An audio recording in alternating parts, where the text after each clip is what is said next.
Oremos. Querido Pai Celeste, nós te agradecemos, Senhor, pelos dias que nós estivemos juntos, pelo aprendizado que o Espírito Santo tem nos ajudado a compreender. E queremos pedir ao Senhor, Pai, o derramamento do Espírito Santo nessa manhã. Que o Senhor nos ajude, Pai, a realmente aprendermos, ó Deus, tudo o que precisamos aprender e também colocar em prática em nossa vida, Pai. Faça essa obra em nós, porque por nós mesmos, Senhor, não conseguimos fazer absolutamente nada. E que o Senhor seja nosso professor nesse momento, possamos aprender aos pés de Jesus. É o que nós lhe pedimos e agradecemos, em nome de Jesus. Amém, Senhor. Bom dia, queridos. A paz e a graça do Senhor Jesus.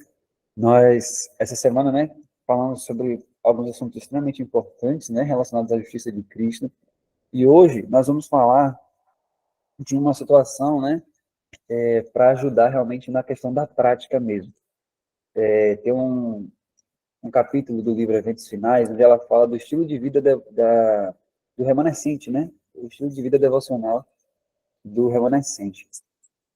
Agora, veja só, nós vamos iniciar aqui, eu vou pedir a vocês, eu vou mostrar para vocês um PDF que já existe, vou até mandar para vocês, falando sobre o poder da palavra de Deus, citação de Herman White sobre isso, e nós vamos falar também, sobre um pouquinho sobre o poder da vontade em relação a isso. E eu vou falar para vocês algumas coisas práticas também em relação a ajudar a memorização dos versículos também, Mas vamos lá. Vamos abrir o livro de Lucas, capítulo 5. Eu vou compartilhar com vocês aqui. Deixa eu colocar aqui, Lucas, capítulo 5.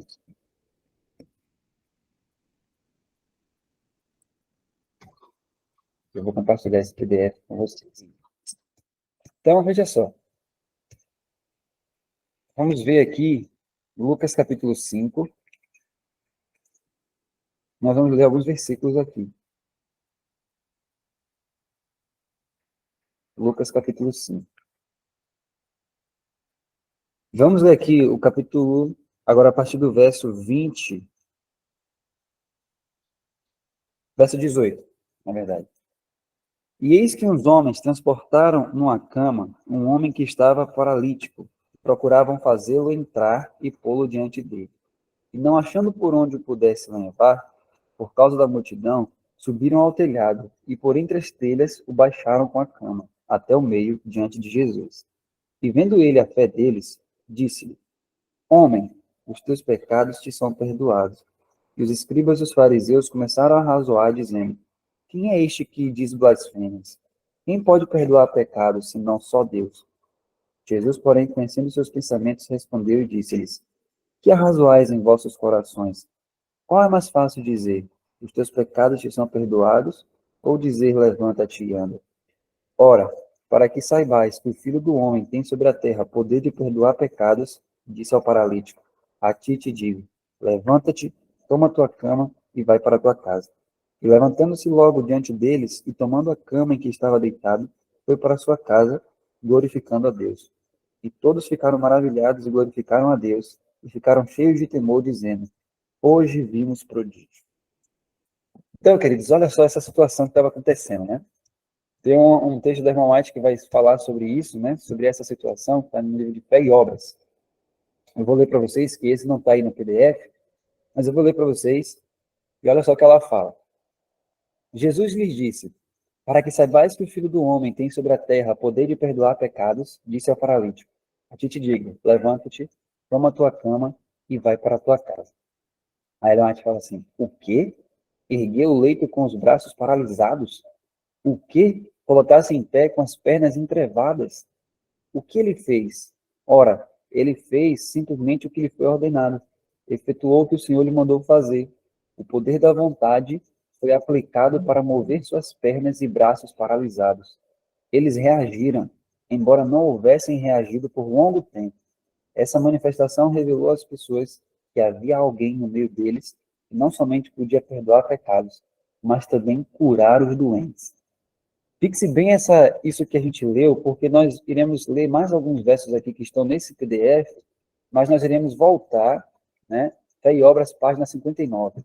Nós iremos retornar para essa situação desse homem, do paralítico, porque Isso aqui, queridos, é exatamente o que a gente precisa compreender na nossa vida diária, né?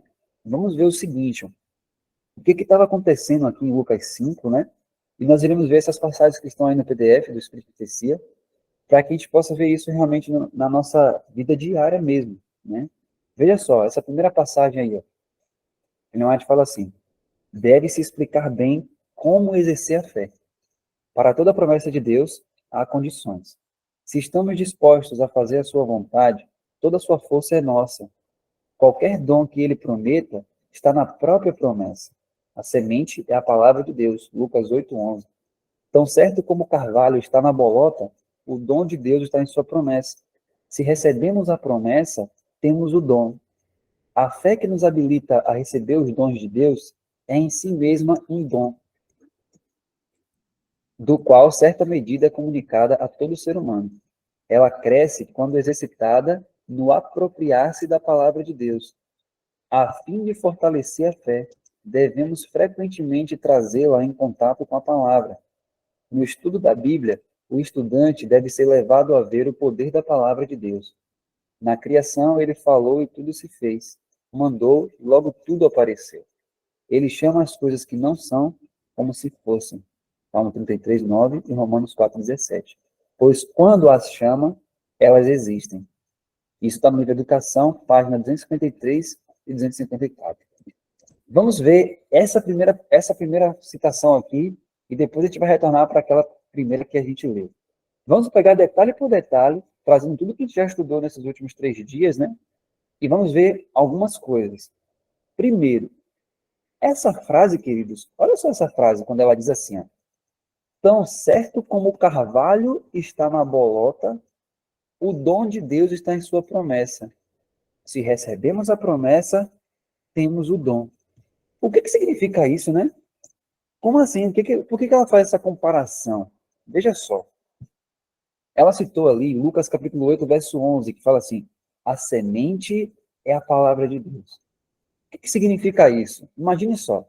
Imagine que você tem uma roça, né? Provavelmente muitos de vocês moram no campo, ou já estiveram no campo alguma vez, e você já viu uma plantação, né? A pessoa chega ali, faz a mudinha, coloca a semente na terra, aquilo começa a germinar, e aí, mais depois de algum tempo, ela colhe aquilo que ela plantou. Mas veja só, imagine que você está preparando uma área agora para cultivo, e você vai plantar abacate, por exemplo. E aí você tem as sementes de abacate. Quando você tem a semente em si, você sabe que mesmo sendo uma semente, né, daquele tamanho pequeno, quando você introduz essa semente na terra, preste bem atenção nisso. Você precisa ficar preocupado se você preparou a terra direitinho, se você sabe que aquela terra ali, né, tá uma terra boa para se plantar e tudo isso.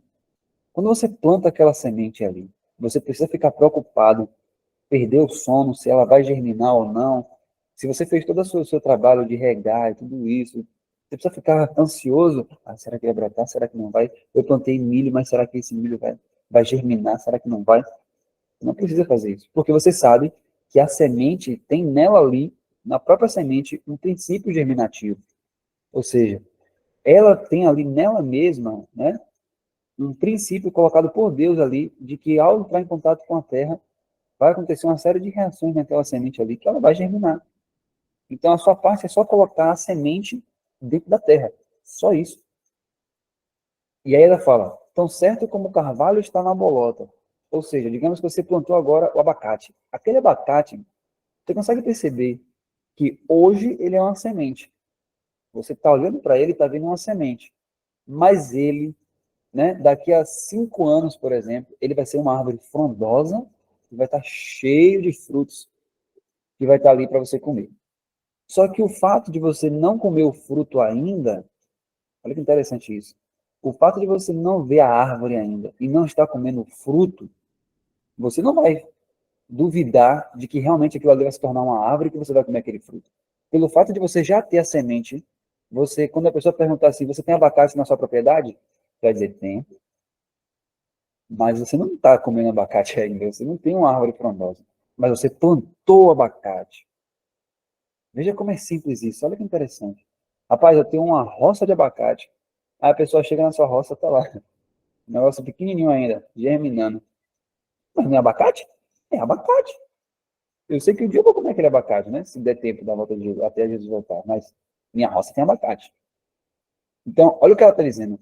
Tão certo como o carvalho está na bolota, ou seja, quando você vai plantar, ela usou o exemplo do carvalho, mas está falando do abacate. Ou seja, assim como o abacate está ali na semente, né? O fruto, né? Aquela árvore frondosa, ela está ali naquele momento, né? Naquele estágio de vida, o dom de Deus está em sua promessa. O que é isso?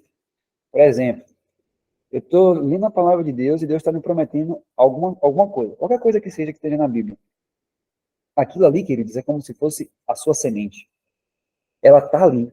E ela tem poder para germinar, ela tem poder para realmente fazer aquilo. Só que você não está vendo ainda os frutos dessa promessa na sua vida.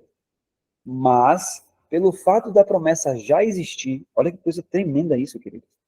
Pelo fato da promessa já existir na Bíblia, aquilo ali já é uma realidade. Então você precisa agora somente tomar aquilo e plantar em você, plantar na terra do seu coração. Então você vai trazer essa semente que é a palavra de Deus e vai plantar em você, para que os frutos você possa ver na sua vida. Então, lembra que a gente estudou sobre isso? O apropriar-se da palavra, ou seja, está escrito na Bíblia e agora precisa ser uma verdade na minha vida. E ela vai dizer assim, ó, a fé que nos habilita a receber os dons de Deus é em si mesma um dom, do qual certa medida é comunicada a todo ser humano. Ela cresce quando exercitada no apropriar-se da palavra de Deus. Então, como é que a fé vai crescer? A gente falou sobre isso, acho que foi ontem. Não, anteontem. Como é que a fé cresce? Continuando confiando. Nós falamos sobre cultivar a fé, né?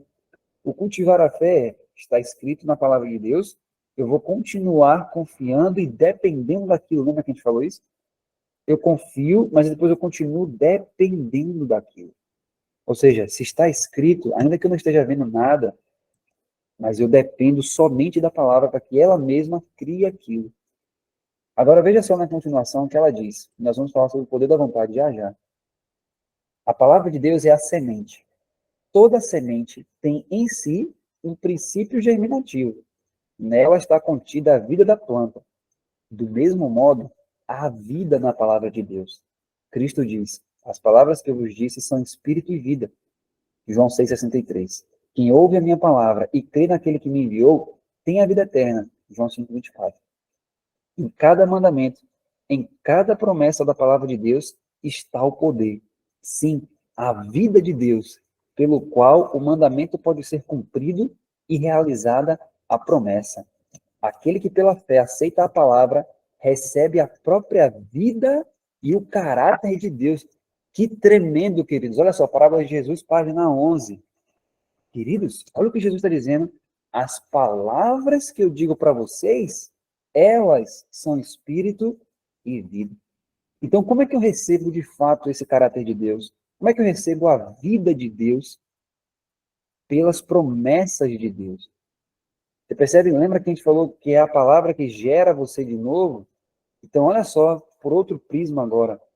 Ela é espírito e vida, a palavra é viva. Então, quando você recebe as promessas e clama as promessas e memoriza a palavra de Deus na mente, coloca na mente a palavra, você está recebendo vida. Olha que lindo, que incrível isso. Nós estamos recebendo vida pela palavra. Então, ele fala, existe poder nessa palavra. A palavra de Deus não é uma coisa vã, não é um livro qualquer.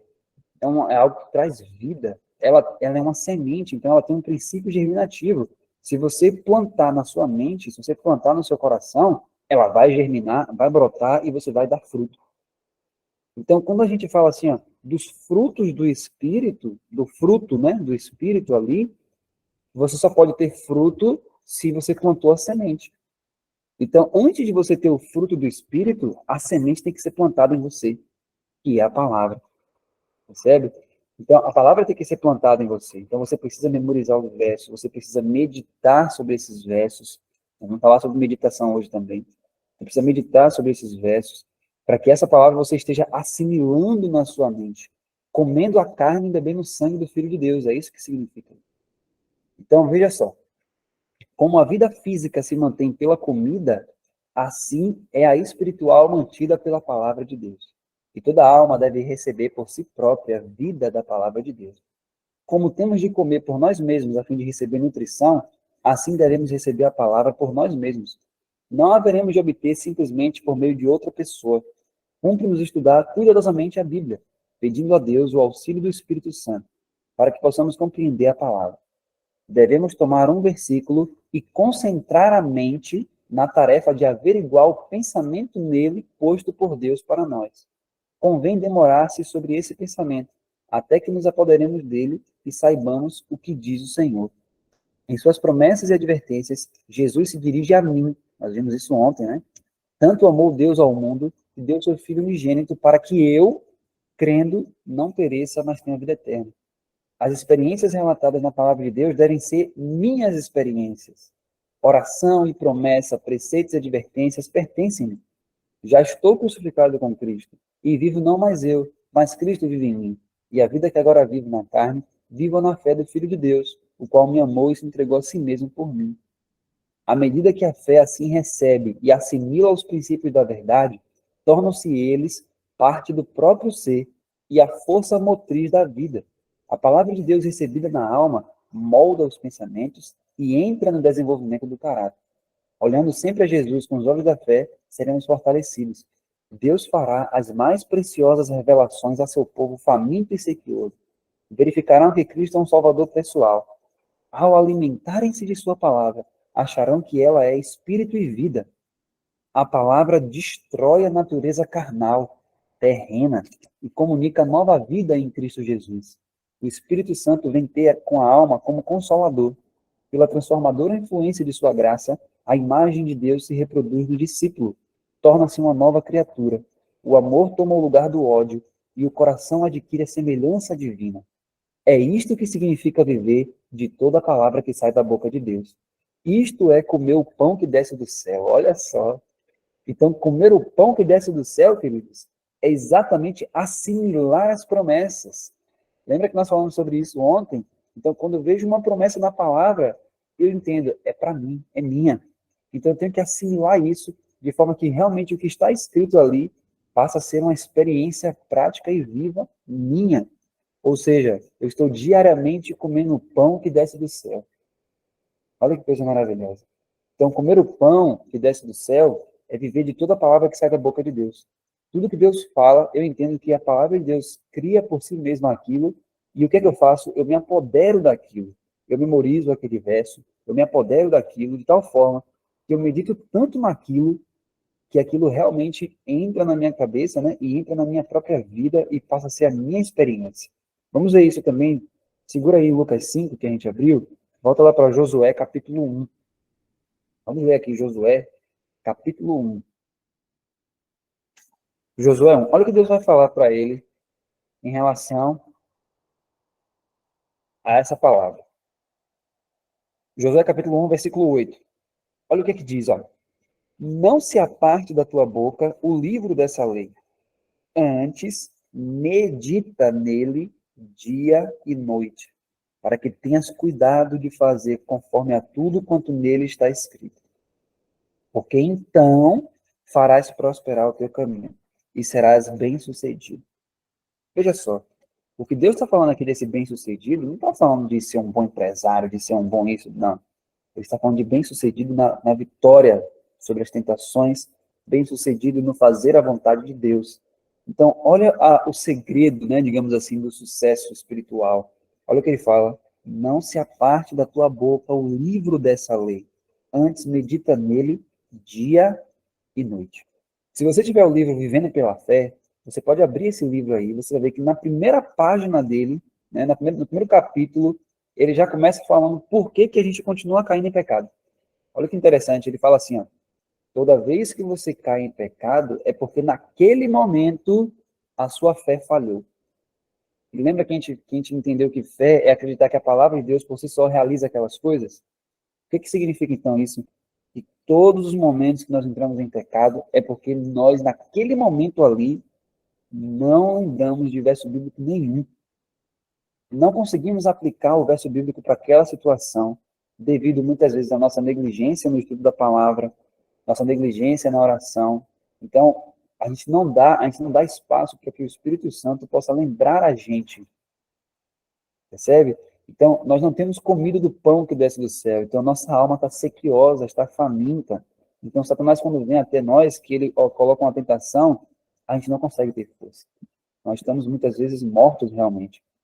Então, veja o que ela fala em Educação, página 126. Ela diz assim, ó, a energia criadora que trouxe à existência os mundos está na palavra de Deus.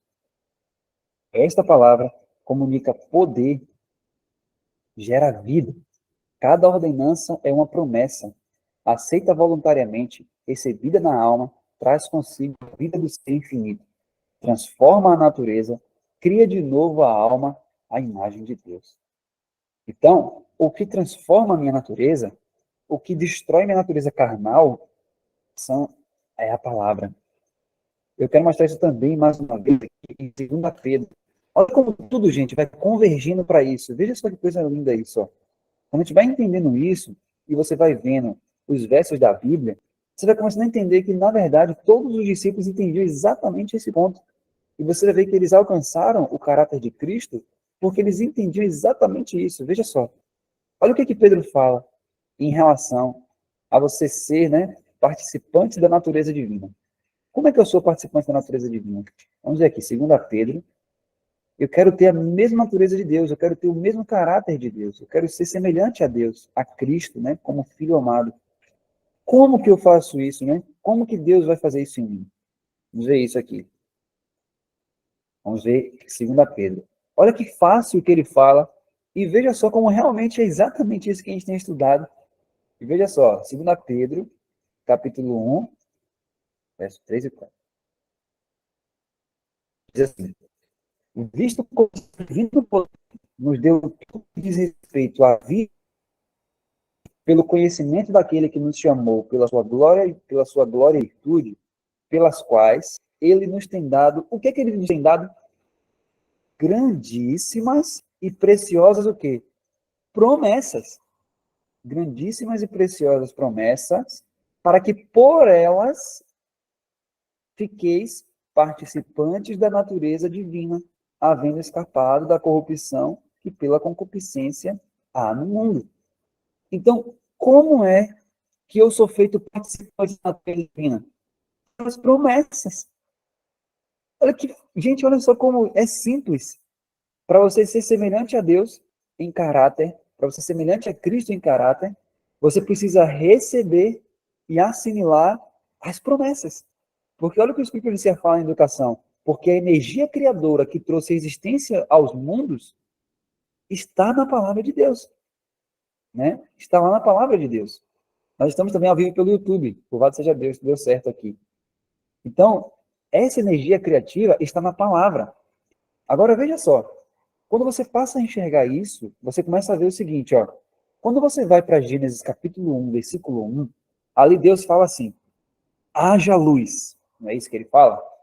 E a palavra criativa, que havia só trevas, né? Não havia nada de bom no mundo, só havia trevas.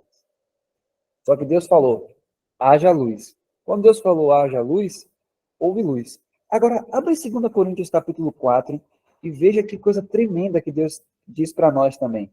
2 capítulo 4. Uhum. 2 Coríntios capítulo 4. Vamos ler juntos aqui. 2 capítulo 4.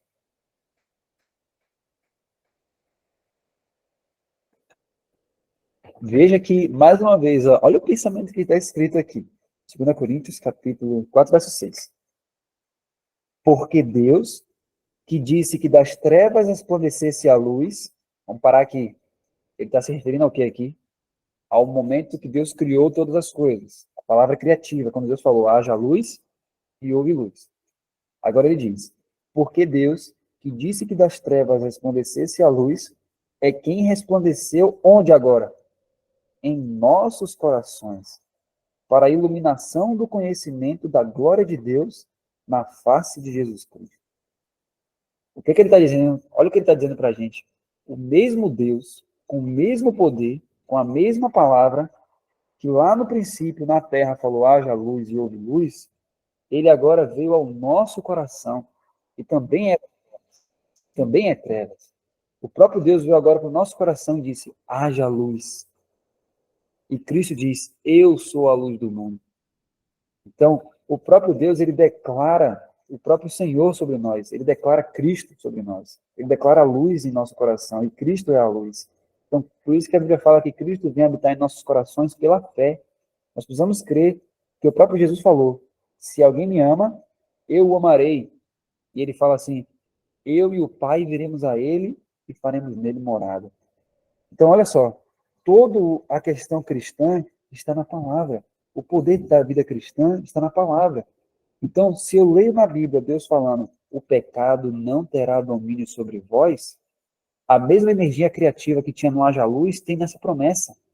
Então, realmente, se eu continuar crendo e assimilando e meditando sobre isso o dia inteiro, isso vai ser uma realidade prática todos os dias da minha vida. Por que muitas vezes realmente a gente cai em tentação? Porque nós não meditamos na palavra. Sabe o que acontece muitas vezes, na maioria do tempo? Olha só, veja se isso não é uma realidade comum. Imagine que nós estamos aqui, né, numa live, nós estamos falando sobre a palavra de Deus, estamos aprendendo, né, o poder da palavra, mas digamos que termina essa live aqui, e aí você pensa assim, bom, já tive meu devocional, já tive meu momento com Deus, agora deixa eu resolver minhas coisas. Pronto, somente aí se desliga de Deus. Desliga das promessas, se desliga de tudo, porque eu tenho que resolver isso, tenho que resolver aquilo, tenho que resolver aquilo outro, aí fulano me ligou e eu tenho que resolver isso, já acabou ali. As promessas já saíram da minha cabeça, agora minha cabeça está rodeada de outras coisas. E aí o inimigo já observa isso, porque ele já começa a perceber que você já está se desviando, né? Na sua mente, você está ali já, Cristo está lá atrás. E aí você vai, aí daqui a pouco alguém fala uma coisa que você não gosta, aí pronto. Como você não tem nenhum verso bíblico na mente, como você não está meditando sobre nada da palavra, é certo você cair. E aí quando você vai ver, rapaz, eu não queria ter falado isso, então, ou não queria ter pensado isso, ou não queria ter reagido daquela maneira. Mas por que você reagiu daquela maneira? Porque a energia criativa da palavra não está na sua mente. Sabe?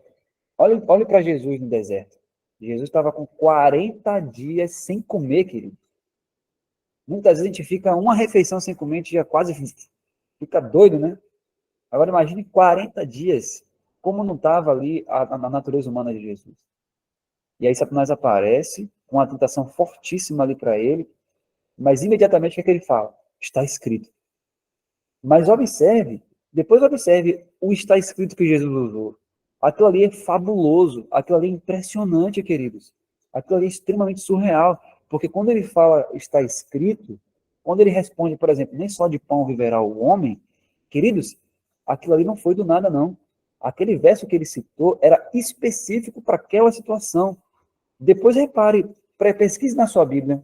Eu ia comentar isso, mas faça isso você mesmo. Pesquise na sua Bíblia que verso foi esse que Jesus citou e olhe o contexto do que estava acontecendo em Deuteronômio quando aparece esse verso na Bíblia. Jesus conseguiu, queridos, aplicar o verso perfeito para aquele momento. É impressionante, porque a situação era praticamente a mesma que ele estava vivendo do que estava acontecendo em Deuteronômio 8. Então, realmente, o citar aquele verso ali foi algo esplêndido. Então, ele mostrou para a gente que a gente deve realmente meditar na palavra de Deus de tal forma, assimilar essa palavra de tal forma, que para cada situação da vida eu saiba onde está escrito. Percebe a urgência disso? Então nós precisamos, por isso que se você for ler Eventos Finais no capítulo 5, a gente fala assim, acho que é o capítulo 5 mesmo, é o 6, que ela fala o estilo de vida, né, a vida devocional do remanescente, onde ela mostra ali, ó, em passagens na memória, edifiquem muros de passagens bíblicas ao seu redor, e aí sim, e ela vai falando sobre isso. Por quê? Porque se você faz isso, a vida de Deus está na palavra. Então, perceba que se você está assimilando essas promessas, a natureza divina que está contida na palavra está entrando em você. Você está recebendo a natureza de Deus, o caráter de Deus através da palavra. Entende agora como isso é uma forma prática, diária, isso? Olha o que ela diz em Fundamentos da Educação Cristã. Por que é que nossos jovens, e mesmo os de mais idade, são facilmente induzidos à tentação e ao pecado? É porque a palavra de Deus não é estudada e meditada como devia ser. Fosse ela apreciada, haveria uma retidão interior um poder de espírito que resistiria às tentações de Satanás para o mal. Firme e decidida força de vontade, deixa de se introduzir na vida e caráter, porque as sagradas instruções de Deus não se tornam objeto de estudo e de meditação. Não se faz o esforço que devia ser feito para dirigir o espírito aos pensamentos puros e santos, desviando-o do que é impuro e falso. Não se faz a escolha da melhor parte, do sentar-se aos pés de Jesus como Maria, para aprender as mais sagradas lições do Divino Mestre, a fim de serem entesouradas no coração e praticadas na vida diária. A meditação nas coisas santas elevará e refinará o espírito, formando senhoras e cavalheiros cristãos. Você entende agora qual é a raiz do problema? A raiz do problema é exatamente essa. Não se medita na palavra de Deus como deveria. Não se estuda a palavra de Deus como deveria. O que é que normalmente a gente faz? Eu faço meu devocional de manhã, então, às vezes eu faço de manhã, de tarde, de noite, então de manhã, de noite, mas eu faço meu devocional ali e, sai para o meu dia a dia. E muitas vezes, ao longo do dia, eu nem lembro que eu fiz no meu devocional de manhã. Eu nem me lembro. Eu faço ali porque já é rotina mesmo. Mas eu nem me recordo daquilo que eu li. Se duvidar, eu não sei nem qual foi o verso que eu li no devocional de manhã. Então, queridos, nós precisamos meditar. É a meditação nas coisas santas. O que é isso, meditação nas coisas santas? A meditação nas coisas santas é você lembrar dos versos bíblicos, refletir sobre o que Deus está dizendo através desse verso bíblico e clamar esse verso bíblico mentalmente, dizendo: Senhor, está escrito, para que esse verso bíblico seja assimilado em sua mente de forma que ele forme uma barreira contra Satanás. Satanás não consegue ter acesso a uma mente dessa maneira. Não consegue, é impossível. Jesus já mostrou isso. E aí, veja só o que ela fala sobre as virgens, né? As virgens loucas. Ela diz: a classe representada pelas virgens loucas não é hipócrita. Elas têm consideração pela verdade, advogaram-na, são atraídas aos que creem na verdade, mas não se entregaram à operação do Espírito Santo. Queridos, vamos parar por aqui para a gente entender isso. Aqui. Então, ela fala que a classe representada por essas virgens loucas de Mateus 25 não é uma classe hipócrita. Às vezes, quando a gente vê, né, a parábola das virgens, a gente vê aquelas 5 que não se prepararam, a gente fica pensando: elas poderiam se preparar o tempo todo, mas não quiseram e tal. Não... Mas, na verdade, queridos, olha o que o Espírito de Santo fala sobre essas mulheres que não se prepararam. E veja como é forte isso. Ela diz que essas mulheres tinham consideração pela verdade, advogavam a verdade, eram atraídas aos que criam na verdade, mas não se entregaram à operação do Espírito Santo. Sabe o que significa isso na prática? Se a gente fosse colocar nos dias de hoje, ela está dizendo que essas mulheres aí que eram nécias, elas gostavam de estar na presença de pessoas que conheciam a verdade, elas gostavam de estar em congressos, elas gostavam de estar em reuniões de oração, elas gostavam de tudo isso. Só que elas não se entregaram à operação do Espírito Santo. Não caíram sobre a rocha que é Cristo Jesus e não permitiram que sua velha natureza fosse quebrantada. Aí você pergunta, por que elas não permitiram? Lembra aquele verso que a gente leu anteriormente? Como é que a natureza é quebrantada? A palavra que destrói ela. A gente leu isso no Desejado. O que é que isso significa? Elas iam para congresso, iam para reuniões sociais, estudavam e gostavam de estar entre o povo de Deus, mas não assimilavam essa palavra para si mesmas. Ou seja, elas não estudavam a palavra por si mesmas, elas não buscavam, não entesouravam a Bíblia na memória, não sabiam apresentar onde está escrito para nenhuma situação, praticamente. Então, o que aconteceu com elas? Satanás conseguiu vencê-las. Elas pensaram que estavam prontas quando não estavam. Então ela diz: essa classe é representada também pelos ouvintes comparados ao pedregal. Recebem a palavra prontamente, porém deixam de assimilar os seus princípios. Sua influência não permanece neles. O Espírito trabalha no coração do homem de acordo com seu desejo e consentimento, nele implantando natureza nova. Mas a classe representada pelas virgens loucas contentou-se com uma obra superficial. Não conhecem a Deus, não estudaram seu caráter, não tiveram comunhão com ele. Por isso, não sabem como confiar, como ver e viver. Seu serviço para Deus degenera em formalidade. Eles vêm a ti como o povo costuma vir, e se assentam diante de ti como meu povo, e ouvem as tuas palavras, mas não as põem por obra, pois lisonjeiam com a sua boca, mas o seu coração segue a sua avareza. Ezequiel 33, verso 31. O apóstolo Paulo assinala que essa será a característica especial dos que vivem justamente antes da segunda vinda de Cristo. Diz: nos últimos dias sobrevirão tempos trabalhosos, porque haverá homens amantes de si mesmos, mais amigos dos deleites do que amigos de Deus, tendo aparência de piedade, mas negando a eficácia dela. Olha só a característica do povo de Deus, né? E muitos homens nos últimos dias. Haverão pessoas dentro do povo de Deus que elas vão ser mais amigas. Veja que ele não fala que elas não são amigas de Deus. Ele diz que elas seriam mais amigas dos deleites do que amigas de Deus. Então, em certo grau, elas podem ter até uma amizade com Deus. Mas elas são mais amigas dos prazeres do que amigas de Deus. Pare para observar. Quanto do seu dia a dia, faça uma reflexão individual. Quanto do seu dia a dia, vamos pensar só nos planos dos pensamentos.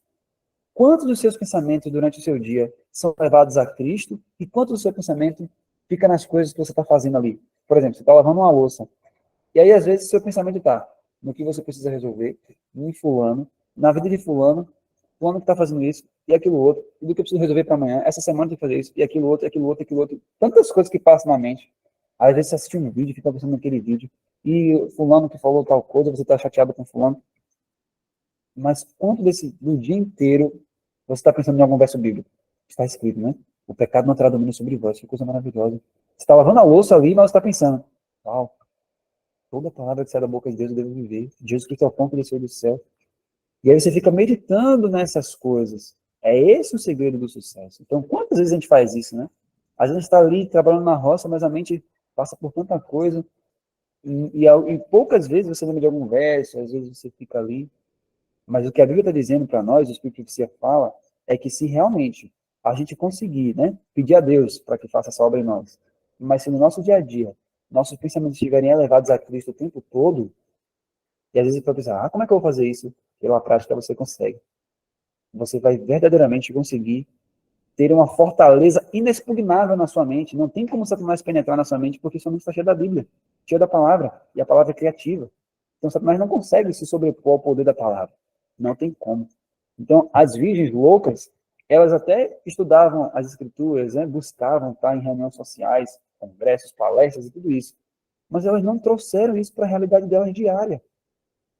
Veja que Ellen White cita aqui o que Deus falou para Ezequiel. Ezequiel, esse povo, ele ouve você, ele gosta do que você fala, eles gostam de ouvir a palavra de Deus, eles se reúnem para ouvir o que você fala, mas quando eles saem daí, Ezequiel, eles não põem por prática. Percebe o que Deus está falando? Eles não põem por prática, eles gostam de ouvir, mas eles não vão fazer isso na vida deles. Eles não vão meditar sobre o que você está falando. Eles só estão aqui mesmo porque eles gostam de se reunir para ouvir a palavra e para eles isso é bom, seja um clube, é uma reunião social. Então, queridos, nós não podemos ser assim. Nós precisamos ouvir a palavra, e aí Tiago 1 fala, não sejam tão somente ouvintes da palavra, mas praticantes, porque ele diz, aquele que ouve a palavra, mas não pratica, é semelhante a um homem que vai até o espelho e contempla a si mesmo, o seu rosto natural, depois sai e logo esquece do que viu. Ou seja, a pessoa vai no espelho, olha ali, rapaz, eu preciso mudar isso aqui, preciso parar isso aqui, preciso fazer isso aqui, aí depois sai do espelho. Pronto, esqueceu. Então, ele está dizendo, não faça isso. Medite na palavra. Medite o tempo todo. Olha o que ele fala, medite de dia e de noite. Olha quantas vezes a Bíblia fala sobre isso. Se você pegar o Salmo 1, para quem está anotando aí, veja Salmo capítulo 1. Salmo capítulo 1, você vai ver lá que é o mesmo pensamento ele traz, no Salmo capítulo 1, no verso 1 mesmo. Veja que é a mesma ideia em toda a Bíblia. A Bíblia quer realmente mostrar para a gente o caminho da salvação, o caminho de como vencer as nossas tendências, o nosso coração maligno. Veja só, Salmo capítulo 1, verso 1 e 2. Bem-aventurado o homem que não anda segundo o conselho dos ímpios, nem se detém no caminho dos pecadores, nem se assenta na roda dos escarnecedores. Antes, tem o seu prazer na lei do Senhor, e na sua lei medita de dia e de noite.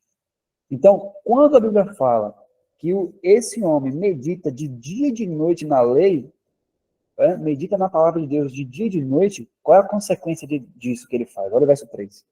Pois será como árvore plantada junto a ribeiros de águas, a qual dá o seu fruto no seu tempo. As suas folhas não cairão, e tudo quanto fizer prosperará. Você percebe que é a mesma coisa que Deus falou para Josué? medite de dia e de noite, fazendo isso, aí sim você vai ter sucesso. Então, queridos, não adianta eu entender que Jesus venceu o pecado, eu entender que eu preciso vencer, né? E eu posso vencer como Jesus venceu, se a forma como Jesus venceu, eu não utilizo. Os meios que ele utilizou, eu não utilizo. Qual foi o meio que ele utilizou? Está escrito. E se você já leu o Desejado de Todas as Nações, você vai ver ali que desde a infância, Jesus já era assim. Incrível isso. Na adolescência, ele já utilizava os versos bíblicos assim para qualquer situação. Então, queridos, isso mostra que é possível para todo ser humano. Talvez você diga assim, eu tenho dificuldade em memorizar os versos bíblicos. Vamos pensar o seguinte, como que a gente pode, né, receber ajuda nesse sentido, né? Eu não consigo, já tentei memorizar, mas não consigo. Hoje você tem uma coisa maravilhosa, né, que são os versos cantados.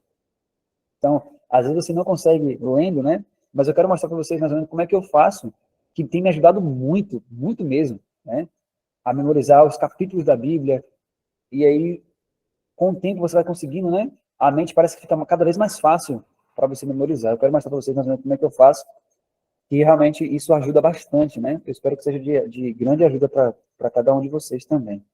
Mas veja só, a primeira coisa que a gente pode fazer são os versos cantados. Então, hoje, né, sobretudo as crianças, você vê que quando você bota músicas para as crianças, você vê que elas vão absorvendo. E nós, adultos, somos a mesma coisa. Quando você ouve o verso cantado, por exemplo, né? Sede fortes e corajosos, não temais, nem vos atemorizeis diante deles, porque o Senhor, vosso Deus, é quem vai convosco, não vos deixará, nem vos desamparará. Então, aquilo fica na sua mente. Você ouve aquilo, e às vezes mesmo outra pessoa ouvindo, você vai ouvindo aquilo ali, aquilo vai entrando na sua cabeça. Então, uma ferramenta poderosíssima é a música, né? Você vê que às vezes, se você vai numa cidade grande, às vezes uma música que você nem quer, você passa ali, e às vezes uma frase que você ouve na música, aquilo fica na sua cabeça. Você nem queria, mas porque a música tem um poder muito grande. Então, utilize isso, né? Os versos cantados. Outra coisa que você pode fazer, e aí depois eu vou falar, quando eu falar sobre isso aqui, eu quero falar sobre o poder da vontade, aí vai ficar mais claro ainda. O que você pode fazer? O que é que eu faço normalmente? Por exemplo, digamos que a gente vai agora de manhã memorizar o Salmo capítulo 1, né? Olha só, eu aprendi a fazer isso assim, o Espírito Santo foi ensinando, né? Por exemplo, digamos que eu estou aqui no Salmo capítulo 1 e eu tenho dificuldade realmente de memorizar a Bíblia, né? Mas eu já entendi que a espada do Espírito é essa, que a palavra que eu estou lendo não é de um livro qualquer, é de uma palavra criativa. E o que eu estou lendo aqui, eu realmente vou reivindicar isso, vou me apropriar disso, porque é isso aqui que vai me trazer a natureza divina. O que vai me tornar semelhante a Cristo é exatamente isso aqui que eu estou lendo. Então eu preciso colocar isso na minha mente, urgentemente. Pronto, já entendi isso. Agora eu venho aqui, por exemplo, vou começar pelo livro de Salmos, aí eu quero pegar um capítulo que seja pequenininho, então vamos pegar Salmo capítulo 1. E aí eu estou lendo aqui o Salmo capítulo 1, no verso 1, e ele diz assim, bem-aventurado o homem que não anda segundo o conselho dos ímpios, nem se detém no caminho dos pecadores, nem se assenta na roda dos escarnecedores. Por exemplo, como é que eu faço assim normalmente? Eu nunca li o Salmo 1, um exemplo, nunca memorizei o Salmo 1. O que é que eu vou fazer? Verso 1. Eu vou ler esse verso 1, pelo menos aqui eu vou ler aqui umas 6, 7, 8, 10 vezes. Eu vou ler, vou ler. Bem-aventurado o homem que não anda segundo o conselho dos ímpios, nem se detém no caminho dos pecadores, nem se assenta na roda dos escarnecedores. Ok. Bem-aventurado o homem que não anda segundo o conselho dos ímpios, nem se detém no caminho dos pecadores, nem se assenta na roda dos escarnecedores. Ok. Aí você vai repetindo isso, né? O que você vai fazer agora? Você vai meditar sobre esse verso. O que Deus está querendo dizer aqui nesse verso? Bem-aventurado o homem que não anda segundo o conselho dos ímpios. Quais são os conselhos dos ímpios? O que no meu dia a dia, né, eu posso entender como conselho dos ímpios? Porque o que vai estar acontecendo? Você está assimilando o que você está lendo. A sua mente está raciocinando o que está escrito, ou seja, o que está escrito ali está entrando na sua mente. Só nisso, querido, você já está começando a receber a vida de Deus. Porque Jesus falou, as palavras que eu vos digo são espírito e vida. Então você está recebendo a vida de Deus, então você está raciocinando isso. E essa palavra, por entrar em sua mente, ela já está, o poder já está sendo derramado sobre você na sua mente. O Espírito Santo já está operando na sua mente ali. Mas aí você está raciocinando. Bem-aventurado o homem que não anda segundo o conselho dos ímpios, nem se detém no caminho dos pecadores. Aí pronto, você vai começar a meditar sobre isso. Agora, queridos, detalhe aqui. Isso exige tempo. Antes de eu continuar, eu quero comentar sobre isso. Porque às vezes você pode dizer assim, mas quanto tempo eu vou levar para fazer isso? Querido, invista tempo nisso. Invista tempo. Porque é a sua salvação, é a vida de Deus, é o caráter de Cristo.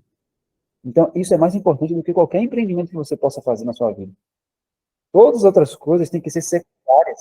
Se você colocar a palavra de Deus como, eu dou 10 minutos para a Bíblia no meu dia a dia, 5 minutos, e o resto do meu dia inteiro é para pensar em outras coisas, isso não vai acontecer nunca. Não tem como refletir o caráter de Cristo dessa maneira. Porque você leu em 2 Pedro que você é feito participante da natureza divina pelas promessas.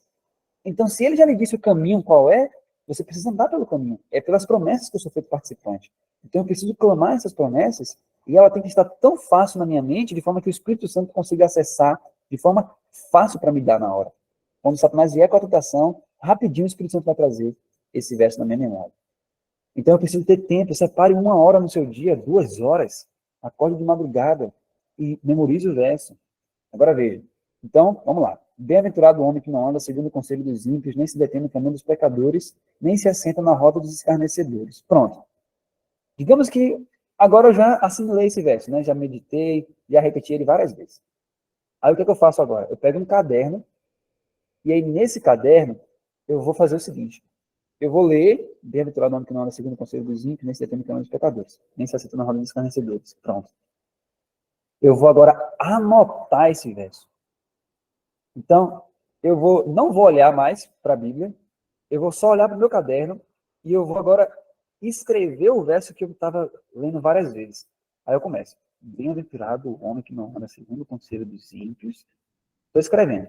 Nem se detém no caminho dos pecadores, nem se assenta na roda dos escarnecedores. Aí, ok, eu escrevi. Aí eu volto para o verso 1 e olho se realmente o que eu estou escrevendo está correto. Bem-aventurado o homem que não anda segundo o conselho dos ímpios, nem se detém no caminho dos pecadores, nem se assenta na roda dos... tá certinho. Aí eu vou e escrevo de novo, sem olhar porque eu já escrevi antes. E aí eu escrevo de novo. Bem-aventurado o homem que não anda segundo o conselho dos ímpios, nem se detém no caminho dos pecadores, nem se assenta na roda dos escarnecedores. Pronto. Aí eu me certifico. Ok. Pronto. Consegui agora, se eu consigo citar o verso sem olhar, aquilo está bem estabelecido na minha mente, pronto. Aí eu passo para o verso 10. Se você não precisa, né, memorizar o capítulo inteiro, se você não quiser, naquele momento ali, mas se certifique que aquele verso bíblico ali que você memorizou, você já consegue levar ele para o seu dia a dia. Então, ok, consegui. À medida que o tempo for passando, ou então se você realmente se colocar uma decisão, e aí eu vou falar agora sobre o poder da vontade, se você tiver uma decisão mesmo de fazer isso, você pode continuar. Então, verso 1 já foi, agora eu vou para o verso 2. Antes tenha o seu prazer na lei do Senhor, e na sua lei medita de dia e de noite. Antes tenha o seu prazer na lei do Senhor, e na sua lei medita de dia e de noite. Aí você repete de novo. Antes tenha o seu prazer na lei do Senhor, e nela medita de dia e de noite. Aí você agora escreve. Porque uma coisa que eu já percebi, né? Quando você escreve, gente, é um negócio impressionante. Parece que aquilo fixa mais do que se você não escrevesse. É impressionante isso. Quando você escreve, pelo fato de você escrever, aquilo fica mais fácil de memorizar do que quando não escreve. Então você está lendo, escreva, repita, escreva de novo, que vai chegar um momento que aquilo você vai conseguir assimilar aquilo já vai fazer parte, né? Então, e o que é impressionante é, por exemplo, tem capítulos da Bíblia que eu memorizei há 2 anos atrás, 3 anos atrás. E eu não memorizei mais. Não fiquei vendo várias vezes. Mas até hoje ele está em minha mente, o capítulo inteirinho. Porque quando eu estava memorizando, eu fazia exatamente isso. Pegava o caderno, lia, aí ia lá e escrevia. Escrevia. E, queridos, isso é tão impressionante, tão maravilhoso, que às vezes eu estou orando, né? Ou então alguém fala alguma situação e tudo, e imediatamente o verso vem assim, ó, o Espírito Santo traz assim uma coisa muito rápida, é impressionante isso. Às vezes até coisas que eu já vi há algum tempo atrás, numa situação que, assim, aparentemente não teria nada a ver, o Espírito Santo traz o verso, na hora, assim. Então, quando a gente faz isso, é como se a gente desse, né, como a gente falou uma vez, é como se a gente estivesse abrindo a porta para que o Espírito Santo possa realmente ali manejar o verso, a verdade em nós. Ele é o Espírito da verdade. Então, para que ele possa realmente, né, ter grande espaço em nossa mente, temos que encher a mente da verdade. Percebe? Por isso que Paulo fala para Timóteo, maneje bem a palavra da verdade. Por que manejar? A palavra de Deus é a espada do Espírito. Então você tem que ter essa palavra na mente. Imagine Pedro ali. Eu gosto muito de pensar isso. Imagine Pedro no Pentecoste, quando o Espírito Santo desceu sobre cada um deles. Já pensou se Pedro não tivesse ali estudando a palavra por si mesmo? Se ele não estivesse estudando ali, assimilando aquela... Quando ele levantou ali para falar, que as pessoas começaram a se reunir, ele começou a falar ali e o Espírito Santo pôde usar ele porque ele tinha aqueles versos na memória. E o Espírito Santo trouxe aquilo. Já pensou se no meio de todo mundo ali, ele falasse, ih, rapaz, e agora? Minha Bíblia não está aqui na minha mão. E aí ele fala para as pessoas esperarem ele buscar a Bíblia, ou então ele buscar alguma coisa, algum rolo, algum pergaminho, algum estudo ali para ele poder passar para as pessoas. Não, ele estava pronto. Né? Ele esteve ali buscando, lendo, estudando, assimilando. Quando foi o momento certo, o Espírito Santo aí desceu fortemente sobre ele, e o resultado foi o que a gente já sabe, né? Milhares de almas convertidas. Então, a gente que está falando assim, eu quero receber a chuva hoje, eu quero fazer parte do alto clamor, queridos, só tem um jeito. E a gente realmente quer levar essa mensagem com poder e grande glória, nós temos que estar cheios da palavra. E aí, por fim, eu quero mostrar para vocês essa situação do poder da vontade. Isso é extremamente crucial. Se você for ver passagens do Espírito de Profecia sobre o poder da vontade, tem várias, várias e várias e várias. Mas eu vou falar sobre o poder da vontade hoje, especificamente em relação a isso aqui. Por quê? Se você for ler no livro Orientação da Criança, ela fala que o poder da vontade nada tem a ver com sentimento ou inclinação. Você vai ver isso lá no livro. Ela fala isso. Não tem nada a ver com sentimento ou inclinação. E isso, querido, saber disso é libertador. Sabe por quê? Porque talvez você esteja aí agora nessa live, ou então no YouTube, e você diga assim, mas eu não tenho muita vontade de ler a Bíblia, sabe? Eu não sinto aquela coisa e tal. Agora eu tenho uma boa notícia para você, e que com certeza isso ajuda muito. O que é o poder da vontade? Se você for estudar direitinho sobre o que ele mais fala sobre o poder da vontade, depois eu posso mandar os textos para vocês, eu vou fazer um PDF sobre isso, com o poder da vontade, né? Eu quero mostrar, quando você vai ler os textos que ele mais fala sobre isso, é o seguinte, que o poder da vontade é o poder de decisão, o poder da escolha. O que é isso, o poder da escolha? Queridos, a nossa única coisa que nós temos poder de fazer, a gente fala sobre isso, é o poder de escolher. Ela fala que nós podemos escolher colocar a reta ação da vontade. Ou seja, só que a vontade não tem nada a ver com sentimentos ou inclinações. Então vamos trazer isso para a prática, né? Olha só, digamos que você sabe que tem que ler a Bíblia. Você começou a compreender que você precisa memorizar os versos e tudo, mas no seu dia a dia você não sente aquele desejo, você não sente aquele sentimento mesmo de ler a Bíblia, de orar e tudo isso. Aí você começa a se sentir mal. Aí você fala com assim, ore por mim, porque sabe, eu não tenho desejo de ler a Bíblia, eu não leio a Bíblia assim, porque eu não tenho, sabe, não me dá aquela vontade. Queridos, olha só, o poder da vontade, ele não está ligado a sentimentos nem inclinações. Sabe o que significa isso?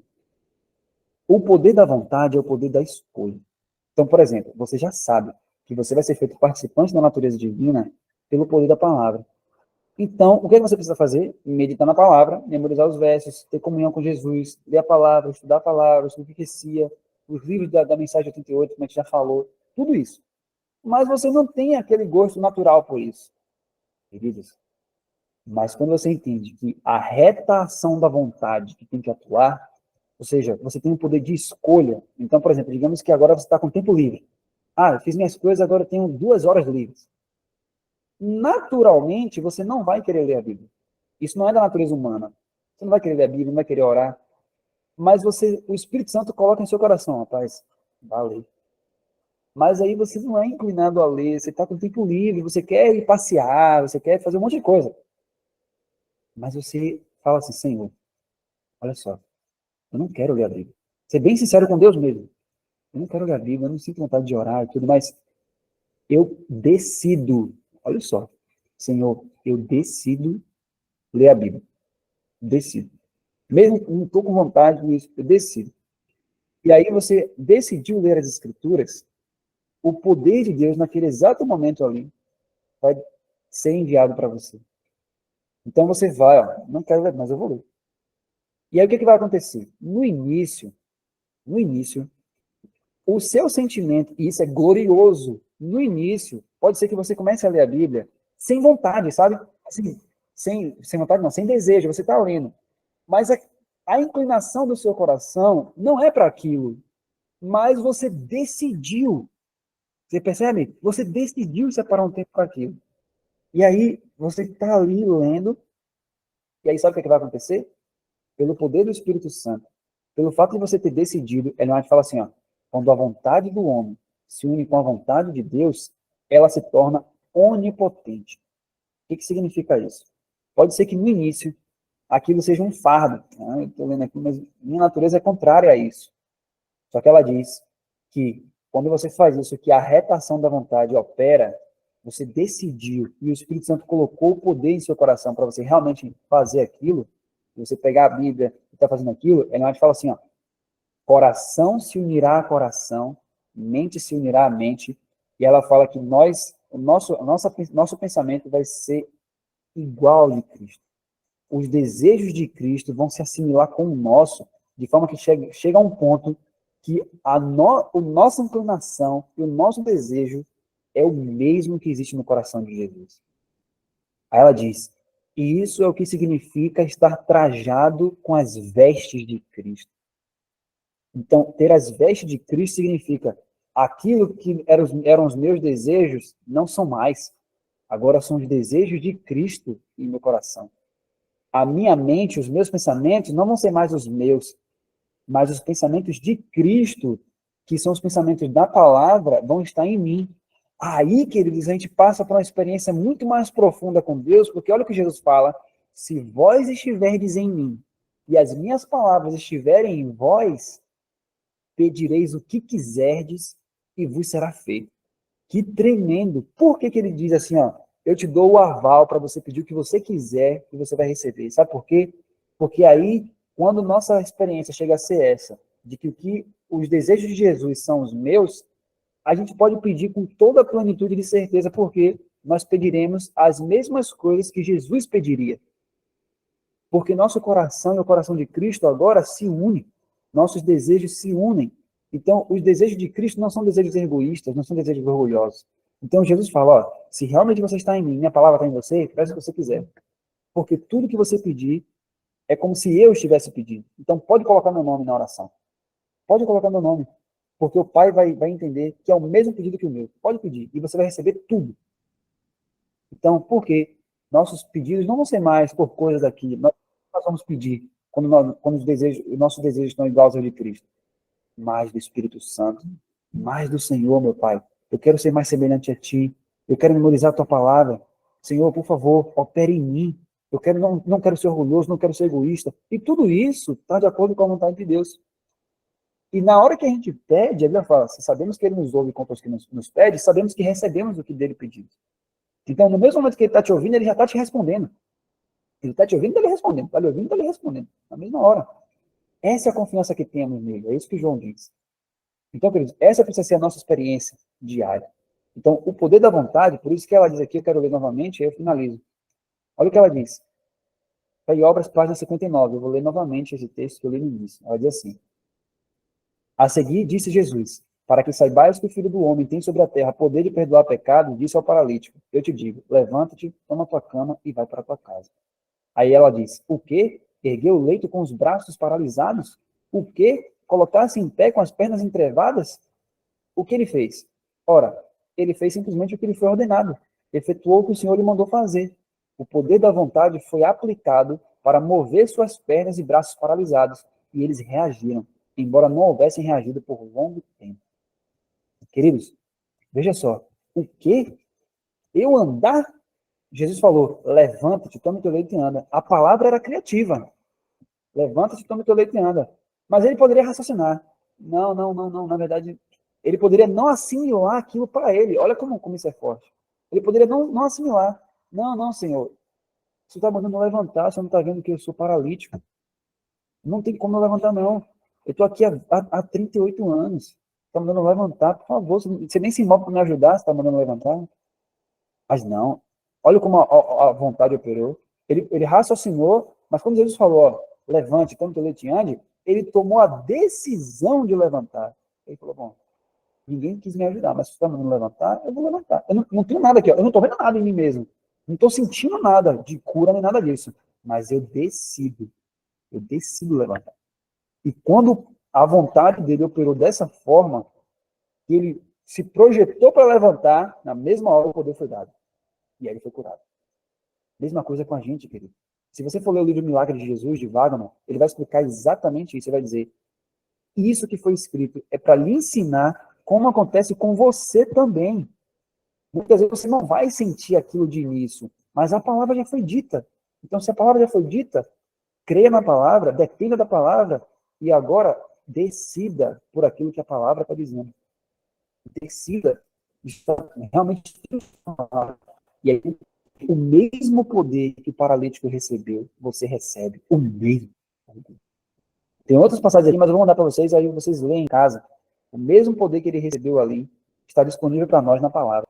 Tanto é que quando ele falou para o paralítico, quero ser limpo, o livro Milagre de Jesus diz, a palavra é criativa. Quando Deus falou haja luz, a luz existe até hoje. Ó. Você está vendo aí, se você olhar para fora de sua casa, você vai ver. Já amanheceu. Mas a luz está aqui até hoje. Mas ele só precisou falar quantas vezes para que a luz existisse? Uma vez só. E até hoje, a palavra não só criou, mas ela mantém. Então, até hoje, existe a luz, porque Deus falou uma vez só. Da mesma forma, quando Jesus falou para o paralítico, quero ser limpo, ele só precisou falar uma vez. Então, quando eu estou em pecados, porque a Bíblia fala que nós também estamos com chagas podres, né, da cabeça até os pés. Então, nós também estamos leprosos por causa do nosso pecado.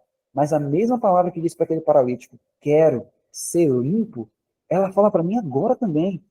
Quero ser limpo. Ele não precisa falar de novo para mim, porque ele já disse uma vez só. E se eu creio que a palavra é tanto criativa como mantenedora, ela está lá até hoje. Então eu só preciso pegar aquele verso que já está escrito na Bíblia e trazer para a minha realidade. Porque o paralítico trouxe para a realidade dele. Então ele falou, é comigo, quero ser limpo. E ele foi curado imediatamente. Então, a mesma palavra que se apoderou está escrita para mim na Bíblia. Então eu preciso me apoderar dela. Então ela está escrita para mim também. E o que eu acho mais bonito, e é o verso que eu quero finalizar, é no livro Vivendo pela Fé. Ele fala assim, ó, se você não se acostumar já de hoje a entender que ele está falando com você, olha que lindo, querido, o que ele fala.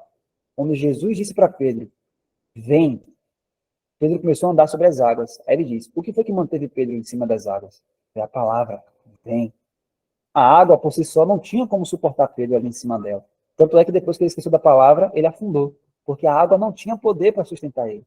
Mas o que sustentou foi quando Jesus disse, vem. Então a palavra entrou como um fundamento ali do qual ele pôde andar sobre a palavra. Então ele fez algo que não era natural. Mas pare para pensar, na volta de Jesus, você já reparou que vai acontecer uma coisa também que não é natural acontecer com o ser humano? Olha o que a Bíblia fala no 1 Tessalonicenses. Nós encontraremos o Senhor nos ares. Algum ser humano voa? Não. Mas olha só o que Jesus fez com Pedro. Vem. E Pedro andou sobre as águas. Porque ele entendeu que a palavra era para ele. Então, se a gente hoje não começa a entender que a palavra é para nós, quando Jesus Cristo se manifestar nas nuvens do céu, olha o que ele falou. Porventura, quando vier o Filho do Homem, achará fé na terra. E o que é fé? Fé é acreditar que o que a palavra de Deus falou, ela mesma se cumpre. E tem que assimilar essa palavra, e depender dessa palavra. Então, quando Jesus Cristo voltar nas nuvens do céu, o que é que ele vai dizer? Vinde, bendito de meu Pai. Vinde. Mas se eu já não estou acostumado a entender que quando ele fala na palavra, ele está falando comigo, quando ele aparecer nas nuvens dos céus, ele falar, vinde, será que eu vou com ele? Percebe? Então, quando ele vier, que der a voz, aqueles que vão subir com ele são aqueles que tiveram sempre fé na sua palavra. E entenderam que a palavra era para eles. Então, esses vão subir juntamente com eles. Porque eles aprenderam a viver da palavra aqui. Então, quando ele disser vinde, eles vão dizer, amém, Senhor. Se o Senhor falou, eu não vou. Mas se o Senhor está dizendo que é para eu ir até aí, eu vou. Nesse exato momento, você sobe. Louvado seja Deus por isso, queridos. Estamos vivendo pela fé. Que essa seja a nossa experiência. E quando o Senhor Jesus Cristo voltar, ele realmente encontre fé nessa terra. Fé como centurião. E que em nome de Jesus Cristo, queridos, pela graça de Deus, né, esses assuntos, assim, a gente poderia ficar aqui horas e mais horas tratando sobre isso, falando da vida de Jesus e tudo isso. Mas eu creio que verdadeiramente o Espírito Santo colocou na sua mente, né, a importância desses assuntos, a importância dessa mensagem, estude mais essas mensagens, procure os livros, leia os livros, procure a mensagem de 88, peça a Deus discernimento, veja o livro que farei para a vida eterna também, leia ele, porque realmente vai ser para a honra e glória de Deus. Você vai compreender cada vez mais essa mensagem, você vai amar Jesus cada vez mais. Eu digo isso por experiência própria. Cada dia mais você vai tendo mais desejo por Cristo, mais desejo por Cristo. Cada vez mais vai ser para a honra e glória do Senhor. E eu creio que nossa geração vai ser a geração que vai receber a chuva serôdia. Vamos fazer uma oração, então. Eu vou mandar esse PDF para vocês. Não fui eu que fiz esse PDF. Esse PDF está disponível aí. Ele foi há um tempo atrás, ele foi compartilhado nos grupos também. Eu vou compartilhar com vocês também, que é uma bênção esse material. E pela graça de Deus, né, que seja realmente para a honra e glória do Senhor a cada dia. E que Deus possa encontrar uma geração pronta em nossos dias. Ok? Vamos orar juntos, então. Quem puder se colocar de joelhos. Vamos orar, então. Querido Pai que está nos céus, graças te damos, Senhor, pela sua infinita bondade e misericórdia. Graças te damos, ó Pai, porque o Senhor tem ensinado ao teu povo nesses últimos dias. Porque a tua palavra diz que o Senhor enviaria um ensinador de justiça e depois o Senhor faria descer a chuva serôdia. Então rogamos ao Senhor, Pai, rogamos a chuva serôdia, Pai, porque está escrito, pedi ao Senhor a chuva no tempo da chuva serôdia. E é isso que fazemos agora, Pai, segundo a tua palavra. Derrama a chuva serôdia sobre o teu povo, Senhor. Por favor, Pai, poupa o teu povo, ó Pai. Por favor, Pai, derrama sobre nós o teu Espírito. Torna, ó Deus, o deserto em terra fértil. Por favor, Senhor, em nome de Jesus nós rogamos, ó Pai. Coloca dentro de nós, ó Deus, o mesmo Espírito que houve também em Cristo Jesus. O mesmo sentimento, a mesma mente de Cristo. Porque está escrito, nós, porém, temos a mente de Cristo. Amém, Senhor. Se o Senhor está dizendo, assim é, Pai. O Senhor disse que nós temos a mente de Cristo, então nós temos a mente de Cristo agora em nosso coração. Amém, Senhor. Nós aceitamos a tua palavra, Senhor. Também, ó Deus, está escrito, porque sou eu mesmo que apago as suas transgressões. Amém, Senhor. Nós recebemos essa palavra, meu Deus. Também está escrito, porque lhes perdoarei as suas maldades. Também diz a tua palavra, Senhor, desfaço as tuas transgressões como a névoa, os teus pecados como a nuvem. Torna-te para mim, porque eu te remi. Amém, Senhor, que isso se cumpra em nós agora mesmo, Pai. Nós te agradecemos, ó Pai, pelo perdão dos teus pecados, pelo perdão dos nossos pecados, ó Deus.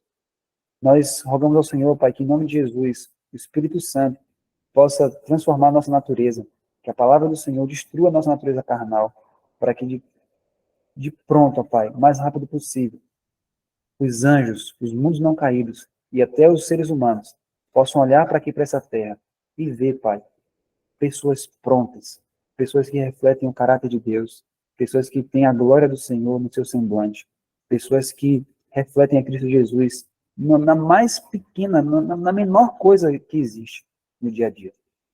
Coloca isso em nós, Senhor, e que em nome de Jesus, toda essa mensagem que entendemos aqui seja prática, que seja verdadeiramente prática, que não fique no plano das ideias, Senhor, mas que possamos, ó Deus, operar todas essas coisas segundo a força que há em Cristo Jesus, que é colocado em nosso coração pela fé. Ó meu Deus, muito obrigado por nos ensinar a cada momento, a cada dia, e que possamos estar juntos, ó Deus, mais vezes, para estudar mais essa mensagem, para que verdadeiramente, Senhor, estejamos prontos o mais rápido possível. Fica conosco, ó Deus, aumenta a nossa fé, e nós te agradecemos por tudo, meu Pai, em nome de Jesus.